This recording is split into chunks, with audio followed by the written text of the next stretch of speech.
तो जीजो, ये फीफा वर्ल्ड कप कोई आम वर्ल्ड कप नहीं है। इस बार जो कुछ फीफा में हो रहा है ये पहले कभी भी नहीं हुआ था।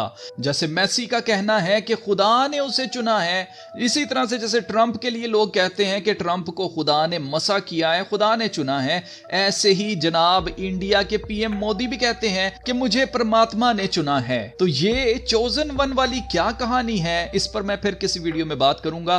पर आज मैं आपको खबरदार करना चाहता हूं, क्योंकि ये सब कुछ देखकर मसीही कंटेंट बनाने वाले कुछ झूठे उस्ताद सोशल मीडिया पर भर गए हैं जो मसीहियों का ईमान खराब कर रहे हैं। आपको इस तरह के कंटेंट बनाने वालों से खबरदार रहना है। मैं आपको वार्निंग दे रहा हूं।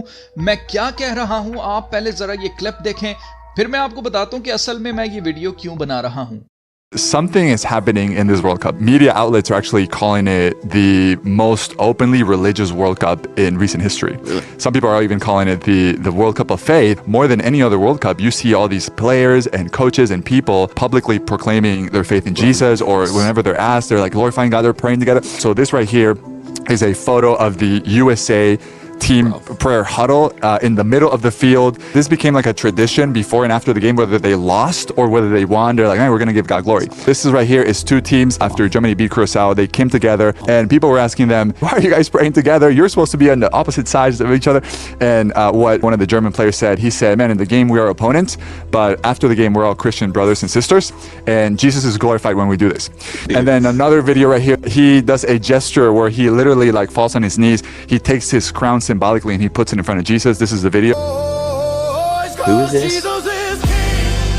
Bro. Injected into my veins. Here's what's interesting. This right here, what you're seeing, is so unique in history. Like the speed and the scale at which the name of Jesus is being proclaimed. The Bible actually prophesied this 2,000 years ago. If you think about this right now, the World Cup is actually the most watched sporting event like on the planet. Every single game, literally, there has like 175 million people watching. People are expecting already for this World Cup to break more records, and maybe 5 or 6 billion people listening and tuning in to what's going on. And it's interesting. Somebody could be asking, how is it possible that 2,000 years ago, Jesus said in Matthew 24:14, he said, "In this gospel of the kingdom will be proclaimed throughout the whole world as a testimony to all nations, and then the end will come." Acts chapter 1 verse 8, "And you will receive power when the Holy Spirit comes upon you, and you will be my witnesses where? To the ends of the earth." तो ये clip देखकर अगर आपको भी इनकी बातें सही लग रही हैं तो यकीनन आप खुदा को बिल्कुल नहीं जानते हैं। पर फिक्र ना करें, आज की वीडियो में आपका ईमान ताज़ा होने वाला है। और जो लोग इनकी तरह की वीडियोस बना रहे हैं और जो इनकी बातों से खुश हो रहे हैं, यकीनन यही वो लोग हैं जिनके बारे में यीशु मसीह ने कहा था कि मैं फिर उनसे कह दूंगा कि मेरी तुमसे कभी वाकफियत ही ना थी। अब आपको लगेगा कि इन बातों में गलत ही क्या है, तो चलिए मैं आपको याद दिला दूं कि हमारा खुदा हकीकत में है कौन, वो क्या करता है और आगे क्या होने वाला है।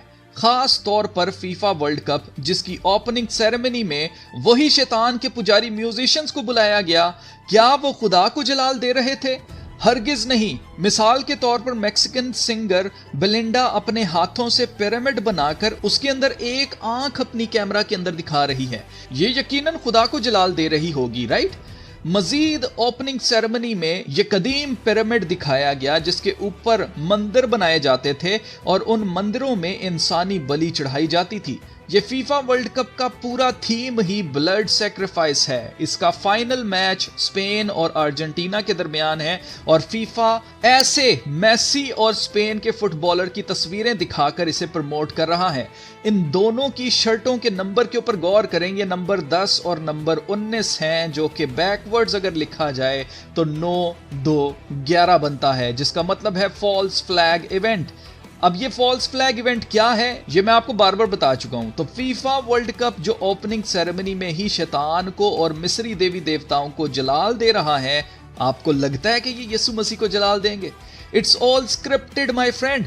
इसका मकसद मजहबी जंग करवाना है। और अगर आपने गौर किया हो तो जब से ट्रंप आया है, मजहब को पॉलिटिकल एजेंडास के लिए इस्तेमाल किया जा रहा है और इसी एजेंडा के तहत फीफा में भी जानबूझकर मजहबी रंग दिया जा रहा है। अब जहां तक ये सो कॉल्ड क्रिश्चियन कंटेंट बनाने वाले हैं, ये आपको ये बातें कभी भी नहीं बताएंगे। क्यों? क्योंकि ये अंधे चरवाहे हैं और यीशु मसीह ने इनके बारे में खूब कहा था कि अंधा अंधे को राह नहीं दिखा सकता। ये ना तो खुदा के कलाम से वाकिफ हैं और ना ही खुदा की जात से वाकिफ हैं। ये फीफा वर्ल्ड कप पर फुटबॉल प्लेयर्स की कामयाबी देखकर उनसे इंप्रेस हो रहे हैं कि देखो मेसी कैथोलिक मसीही है। अब ये सो कॉल्ड मसीही मेसी इंडिया जाकर उनके बुतों के आगे सजदा करता है, झुकता है। उस वक्त इसे याद नहीं आया कि खुदा ने मुझे चुना है और उसी खुदा ने जो 10 हुक्म दिए उनमें लिखा है कि खुदावंद अपने खुदा के अलावा किसी और को सजदा ना करना। पर ये बातें बताने वाली थोड़ी ना है। यीशु मसीह ने ये तालीम थोड़ी ना दी है कि तुम उनको उनके फलों से पहचान लोगे। हमें तो बस फेमस, पावरफुल और सक्सेसफुल अमीर मसीही ही अच्छे लगते हैं। हमें उनकी पर्सनल लाइफ से क्या लेना देना। तो ये क्रिश्चियन कंटेंट बनाने वाले वही सोच रखते हैं जो सोच दूसरी कौमों की है। और खुदा के कलाम में लिखा है कि दूसरी कौमों के तौर तरीके मत सीखना। दूसरी कौमों के लोग सोचते हैं कि जिस कौम के पास दौलत है, ताकत है, उसी कौम का खुदा सच्चा खुदा है। और इसी सेम सोच को हमारे खुदा ने गलत साबित किया। मिस्र एक ताकतवर कौम थी, वो दौलतमंद थे। कौम इस्राएल उनकी गुलाम थी, वो कमजोर थे और वो गरीब थे। ना उनका कोई इन्फ्लुएंस था और ना ही उनकी कोई इज्जत थी। और उनका खुदा ताकतवर और दौलतमंद कौम से यानी कि मिस्र से उनको छुड़ा कर ले गया था। मिस्र के देवी देवता उसको रोक नहीं सके। ऐसा खुदा ने एक बार नहीं बल्कि बार बार किया है। फिर चाहे जदाउन की तलवार वाला वाकया हो, दाऊद का जाति जूलियत को मारना हो, यीशु मसीह खुद अस्तबल में पैदा हुए। आप सोच कर देखें, कायनात का बादशाह कहता है कि लोमड़ियों के बट होते हैं, परिंदों के घोंसले होते हैं, लेकिन इब्ने आदम के लिए सर धरने की जगह नहीं है। उसने कोई दौलत जमा नहीं की, पर फिर भी बादशाह उससे डरते थे। That's the power of our God. यीशु मसीह को सलीब देने के लिए रोमी हुक्मरान, यहूदियों का बादशाह हेरोदिस और सरदार काहिन सब जमा हो गए थे। एक अकेले नहत्ते गरीबों के नजात दहिंदा को पकड़ने के लिए नेज़े और बर्छियां लेकर आए थे। That's the power of our God. आपको ये बात अपने पल्ले से बांध लेनी है। इंसान की कमजोरी में खुदा का जलाल जाहिर होता है, क्योंकि अगर इंसान अपनी ही ताकत से सब कुछ कर सकता है तो इसमें खुदा को क्या जलाल मिलता है?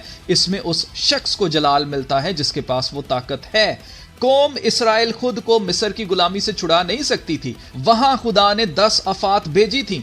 जहां रास्ता नहीं था वहां पानी 2 टुकड़े हो गया था। जो कुछ मुझसे नहीं हो सकता वो खुदा से हो सकता है। ये चीज खुदा को जलाल देती है, ना कि सेलिब्रिटीज। प्लेयर्स कह रहे हैं कि जी वो मसीही हैं, इससे खुदा को कोई जलाल नहीं मिलता, क्योंकि लोग उनकी सक्सेस, उनकी दौलत और उनके लाइफ स्टाइल से इंप्रेस हो रहे हैं, ना कि खुदा से या उनकी जिंदगी में खुदा वाली क्या बात है। खुदा का जलाल वहां शो होता है अजीजों, जब एक आम इंसान जिसकी कुव्वत में जो नहीं है, अगर वो हो जाए, मौजज़ा हो जाए, तब खुदा को जलाल मिलता है। इसीलिए यूहन्ना बपतिस्मा देने वाला कहता है, जरूर है कि मैं घटूं और वो बढ़े।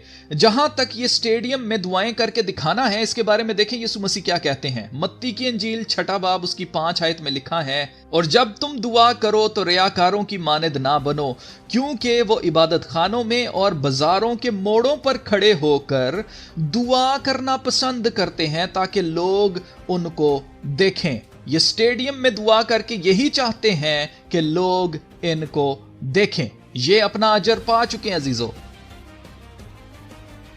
और यकीनन जब आप इनकी जिंदगी में देखेंगे तो आपको कोई फल दिखाई नहीं देगा। इनकी जिंदगी आपको बिल्कुल भी मसीहियों वाले लाइफस्टाइल वाली नहीं नजर आएगी। तो अजीजों, ऐसे खुदा को कोई जलाल नहीं मिलता। आपकी सोच उल्टी है। और उल्टी सोच वाले शैतान की तरह हर चीज को उल्टा करते हैं, क्योंकि वो दुनिया से और दुनिया की चीजों से मोहब्बत रखते हैं। इसीलिए खुदा के कलाम में लिखा है कि जो दुनिया से मोहब्बत रखता है उसके अंदर बाप की मोहब्बत नहीं है। कोई डिसर्नमेंट इनके अंदर नहीं है, कोई रूहों का इम्तियाज नहीं है, कोई टेस्टिंग द स्पिरिट्स नहीं है।